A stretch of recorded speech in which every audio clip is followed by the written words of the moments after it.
Hello everyone, welcome back to the channel. I am Soren, and today I'm talking about something similar, but kind of different. So today I had a different video planned, but I watched a video by Matt Diavella, who, if you don't know who he is, I'm going to link this video in the description.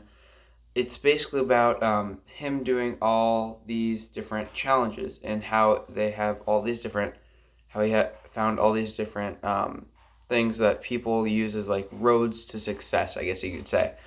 Like meditating, like he meditated every day for 30 days. He didn't have any sugar for 30 days. He took cold showers, all these different things. And I thought that was really interesting how he did that, and then basically talked about how you don't really need to perfect everything. You just need to find what works for you. And a lot of those things didn't work for him. Like one of them was he woke up at 5:30, excuse me, every day, and he was just like, okay, now I'm just overtired, I'm less productive, and I'm in a worse mood. And that didn't work for him. He was like, I'm at peace with the fact that some days I'm going to stay out late, and the next day I just need to sleep in more because I need my sleep. And that worked for him. There are other people who, when they wake up early, it works great for them, but that wasn't him, and a lot of other things like that. But he found that there were certain things that, as he worked on them, he would find that they really did help him, and so he continued those. And also just having the self-control and ability to continue that, I think, is very important. This is a very important thing in finance as well. You have to have the control to realize what you understand and what you don't understand, what works for you and what doesn't.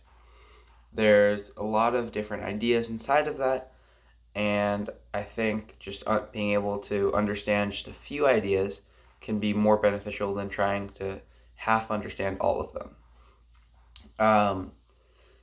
I think it's I think a lot of people try to bite off more than they can chew when it comes to investing, and maybe you can learn many, many more ideas than I'm imagining, but it's not going to be overnight, it's not going to be in a week, it's not going to be in a year, maybe not even in 10 years, but over your lifetime you can learn many ideas.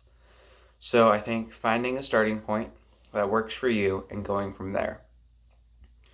I looked at ROE and ROIC. That was my starting point. I looked at other numbers as well, but those are the ones I highly valued.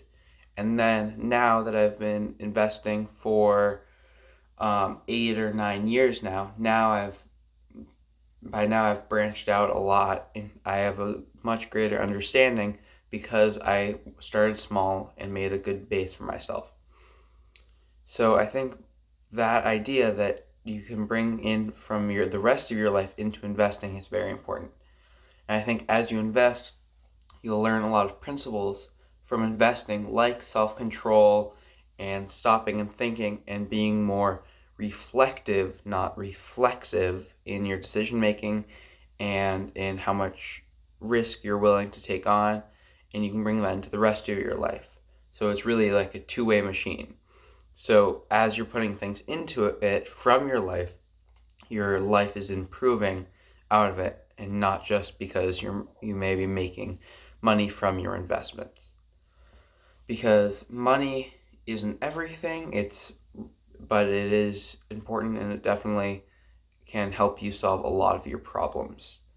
So I think being able to realize that and look at the whole picture is very important. And that's a very important thing. I don't really believe in optimism or pessimism. I think realism is the best approach. However, there are a lot of depressing things, so most people associate realism with pessimism. However, I don't think that's an apt approach to it. I think you need to do what you need to do for yourself to make yourself happier, but just because you're happy doesn't mean you're an optimist who is like insane and is just happy all the time irrationally.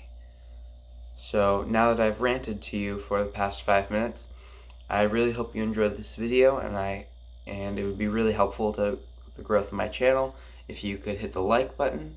And if you want to see more videos like this or other ones about finance related topics, if you wouldn't mind hitting the subscribe button. If you think you're already subscribed, sometimes YouTube glitches and unsubscribes you, so just check that that's there. And hit the notification bell so you're alerted when I post new videos like this or totally different. So thank you for watching, and I'll see you tomorrow.